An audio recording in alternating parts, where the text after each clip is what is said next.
Southern fortunes speak in different accents than northern wealth.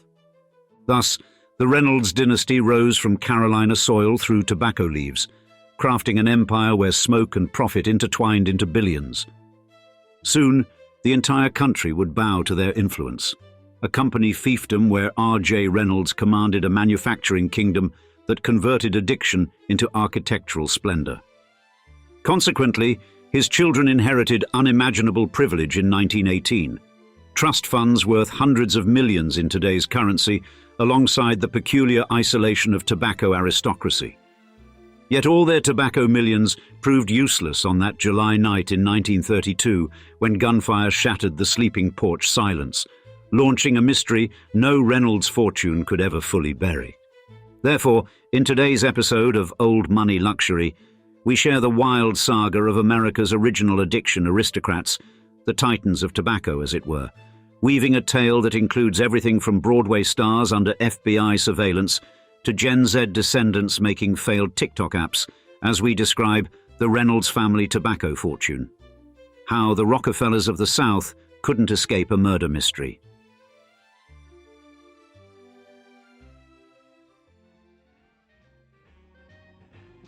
Before America struck oil or forged steel, it was getting filthy rich on a plant so profitable that colonial Virginia practically printed money by stuffing dried leaves into barrels and shipping them to nicotine-starved Europeans. Tobacco reigned as America's original cash cow, transforming humble farmers into manor lords and financing the mansions, political careers, and champagne lifestyles that would come to define Southern aristocracy. The Reynolds saga began when 21-year-old Abram Reynolds hauled his family to Virginia's rugged Patrick County in 1810, snagging 180 acres of prime tobacco-growing soil and setting the stage for a dynasty that would eventually make the Kardashians look middle class. Abram and wife Polly expanded like modern-day corporate raiders, gobbling up neighboring lands until they controlled nearly 600 acres by 1825, positioned at the base of aptly named No Business Mountain. Their son, Hardin Reynolds, constructed Rock Spring Plantation in 1843, a sprawling 717-acre agricultural complex that dabbled not just in growing tobacco, but processing it, selling it, and banking the obscene profits. The Reynolds' early fortune, like most Southern wealth, had a dark foundation. At its peak in 1863, Rock Spring exploited 88 enslaved individuals whose labor created the capital that would later finance an industrial empire. When Hardin died in 1874, he left behind an $80,000 fortune, a cool $2 million in today's money. But this was pocket change compared to what his fourth son was about to unleash. Richard Joshua R.J. Reynolds sold his inheritance share for $7,500 and bet it all on a tiny tobacco operation in Winston, North Carolina, then just a speck on the map with 443 residents. His unassuming Little Red Factory, established in 1875, initially produced 150,000 pounds of chewing tobacco annually, the embryo of what would become the smoking equivalent of Standard Oil. As his Gilded Age contemporaries chased headlines with skyscrapers and transcontinental railroads, R.J. Reynolds pursued something far more insidious and profitable. An addictive product Americans couldn't quit, with profit margins that would make modern pharmaceutical companies blush. By 1907, Reynolds had revolutionized pipe smoking with Prince Albert tobacco, capturing a staggering 33% of the entire United States pipe market within 5 years through iconic Manhattan billboards proclaiming it the nation's joy smoke. Then came his coup de grace, Camel cigarettes in 1913, the world's first truly mass-produced pre-rolled cigarette with a patented toasting process that hooked Americans by the millions and revolutionized nicotine consumption. The Winston-Salem factory complex swelled to 2 million square feet as Camel cigarettes reached 425 million units sold by 1920. Reynolds' personal fortune bloated to $28 million by his death, over $700 million in today's cash, as he fashioned Winston-Salem into a company town where 60% of residents depended on Reynolds' paychecks. By the time his 4 children inherited their tobacco kingdom between 1906 and 1911, they weren't just wealthy, they were American royalty, born into privilege so extreme that normal rules of society seemed like quaint suggestions rather than actual constraints.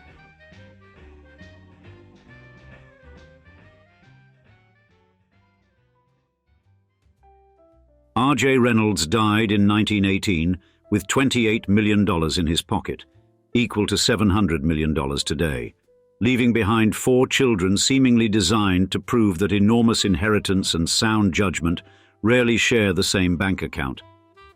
Richard Joshua Dick Reynolds Jr., the anointed heir apparent, was just 12 years old when Daddy died, yet found himself entrusted with a $100 million trust fund, a staggering $2.5 billion in today's dollars. Dick Jr. celebrated his financial emancipation by creating a personal fiefdom on Georgia's Sapelo Island. 4,000 acres with a uranium enrichment lab disguised as a dairy barn and an airstrip for his fleet of World War II surplus planes. His marital history read like a Hollywood tabloid: 6 marriages, including a Ziegfeld Follies dancer and Swiss heiress Anne-Marie Schmidt, with divorce settlements that included $5 million yearly to first wife Blitz Dillard until her 1961 suicide. While Dick was burning through millions, Sister Mary Reynolds channeled her $47 million inheritance into avant-garde art, collaborating with Marcel Duchamp and secretly financing Salvador Dali's exhibitions via Swiss shell companies. Sister Nancy Susan Reynolds controlled an astonishing $890 million through various trusts, playing both sides of history by donating the family estate to Wake Forest University while simultaneously funding segregationist causes. Nancy's hypocrisy reached its peak when she spent $50 million on lung cancer treatments in 1983. Medical care funded by the very Reynolds tobacco dividends that likely caused her disease. The youngest heir, Zachary Smith Reynolds, received a $20 million trust fund, $460 million modern dollars, that would mature when he reached 28, money he would never live to spend. Smith rebelled against his buttoned-up tobacco dynasty by becoming an aviation enthusiast and marrying Broadway star Libby Holman in 1931, scandalous given she was 31 to his 20 years, Jewish in their Protestant world, and a sexually liberated performer. The North Carolina aristocracy recoiled as Smith installed his Broadway bride at Reynolds House, the family's palatial estate where previous generations of Reynolds women had embodied Southern propriety rather than belting suggestive songs. Their marriage became tabloid fodder, with Smith's sister Nancy Reynolds particularly resentful of Holman's outsider status and the media attention she brought to a family that preferred its wealth quiet and its scandals buried. The couple's fights became legendary, fueled by Prohibition-era bootleg liquor and the incompatibility of a sheltered tobacco heir and a sophisticated Broadway star with rumored bisexual affairs that later attracted FBI Director J. Edgar Hoover's surveillance. What nobody knew was that Libby was pregnant with Smith's child when on July 6, 1932, just days after Smith's 21st birthday party, a gunshot on Reynolds House's sleeping porch would transform the Reynolds dynasty from merely wealthy to genuinely notorious.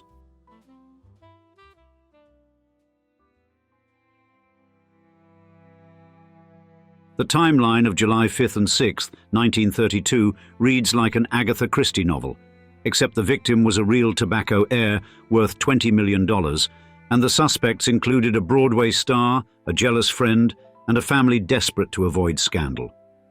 By 9 o'clock that evening, Smith Reynolds' 21st birthday party for friend Charles Gideon Hill Jr. was in full swing, with 200 guests, including local bootleggers supplying bathtub gin, flooding Reynolds House. At 1:15 in the morning, the last regular guests departed, leaving behind the fatal foursome: Smith, wife Libby Holman, friend Albert Ab Walker, actress Blanche Yerker, and chauffeur William Reynolds. At approximately 2:30, a single gunshot shattered the night, the sound that would define the Reynolds family for generations to come, transforming them from merely wealthy tobacco barons to the stars of America's most sensational society murder case. Walker later testified to finding Smith bleeding on the porch, though his story changed dramatically across 4 contradictory statements, describing positions ranging from slumped against the wall to sprawled on the floor. By 3 o'clock, local doctor Charles H. Koch had arrived, later admitting, "The angle was all wrong for suicide, but Mr. William Reynolds made clear our civic duty," revealing how quickly the family's damage control operation had engaged. The forensic evidence told a different story. The bullet entered Smith's right temple at a downward angle incompatible with self-infliction, unless the 21-year-old heir had developed extremely unusual contortionist abilities. Further suspicious details mounted as investigators noted Libby's blood-soaked silk pajamas had been burned in the mansion's furnace within hours of the shooting, an unusual cleaning impulse for a grieving widow. Chauffeur William Reynolds testified seeing Walker holding Smith's head like a melon before police arrived, though this potentially crucial witness would soon be paid to leave town, eventually dying in a convenient car accident. The Reynolds family launched a damage control operation of industrial efficiency, paying $10,000 to the medical examiner for an altered trajectory report, hiring Pinkerton detectives to trail Holman, and planting stories about Libby's supposed mixed-race heritage. When a grand jury indicted Holman and Walker for first-degree murder in October 1932, the family's intervention reached its apex. William Neal Reynolds, Smith's uncle, orchestrated a $2 million intervention to ensure charges would be dropped. The official explanation came from Uncle William himself.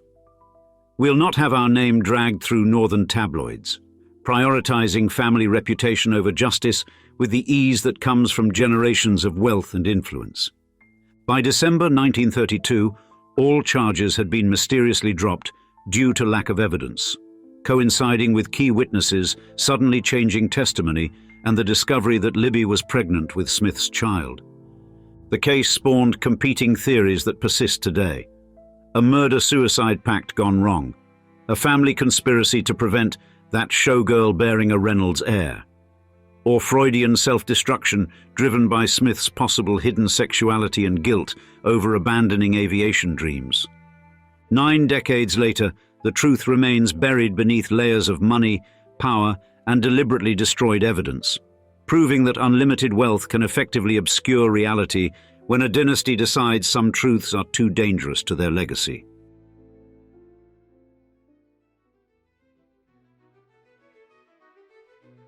The mysterious death of 20-year-old tobacco heir Zachary Smith Reynolds on July 6, 1932, ignited a century of speculation while profoundly shaping the Reynolds family's legacy. Libby Holman and Albert Ab Walker were formally indicted for Smith's murder, but the charges were dropped in August 1932 after the Reynolds family intervened to prevent a scandalous public trial. A significant factor in this decision was Libby's pregnancy with Smith's posthumous son, Christopher Topper Reynolds, who would be born in December 1932. William N. Reynolds, Smith's uncle, wrote a pivotal letter to Forsyth County Solicitor Carlisle Higgins, asserting that the evidence didn't conclusively prove murder, a move widely interpreted as leveraging the family's considerable influence to halt prosecution. Questions about the investigation persisted for decades, fueled by troubling inconsistencies including a missing Mauser pistol cartridge casing and a blood-stained handprint on a door that suggested the official suicide narrative might be incomplete. Modern analyses of the available evidence suggest the death might have been accidental during a struggle or an intentional killing obscured by the family's power and determination to avoid public scandal. R.J. Reynolds Jr., Smith's eldest brother and primary heir to the R.J. Reynolds Tobacco Company, assumed leadership of the family business but faced personal turmoil, including 4 marriages and estrangement from his children. His 1951 will left most of his $25 million estate to his 4th wife, Anne-Marie Schmidt, disinheriting his sons Richard Joshua Reynolds III and Patrick Reynolds. Despite his personal flaws, R.J. Reynolds Jr. supported the creation of the Z. Smith Reynolds Foundation in 1936, donating $7 million approximately $155 million today, from Smith's inheritance. Mary Reynolds Babcock, Smith's sister, co-founded the Z. Smith Reynolds Foundation with her siblings, focusing its considerable resources on education and public health initiatives throughout North Carolina until her death from cancer in 1953. Nancy Susan Reynolds, the youngest Reynolds sibling, advocated for progressive causes, including civil rights and women's suffrage, through the Foundation's work, and commissioned the Smith Reynolds Airport Terminal in Winston-Salem as a tribute to her brother's passion for aviation. Christopher Reynolds, born fatherless to Libby Holman, inherited a $750,000 trust fund but died tragically at 17 in a Swiss Alps climbing accident in 1950, never having the opportunity to fully claim his place in the Reynolds legacy.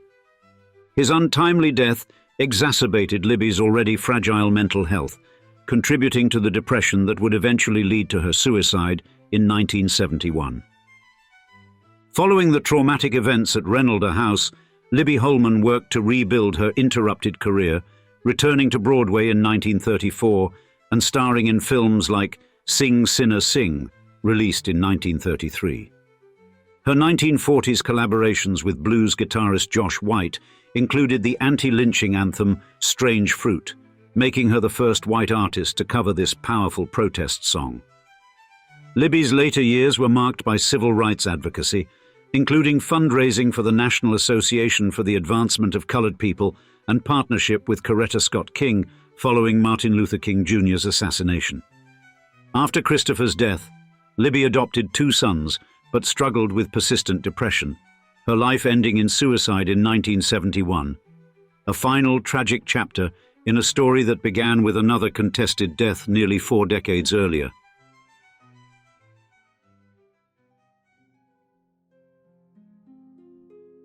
The Reynolds family legacy continues through descendants who have charted diverse paths, some embracing the tobacco fortune, while others have dedicated their lives to countering its influence.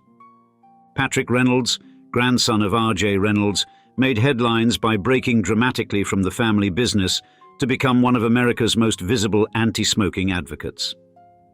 In 1989, Patrick founded Tobacco-Free Earth, an organization dedicated to motivating youth to stay tobacco-free and empowering smokers to quit, a direct repudiation of the industry that built his family's fortune.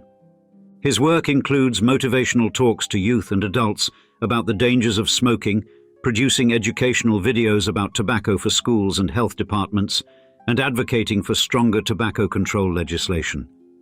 More recently, Patrick expanded his advocacy into politics by launching Congress Majority PAC to support Democratic candidates, further distancing himself from the traditionally conservative Southern business dynasty his grandfather created.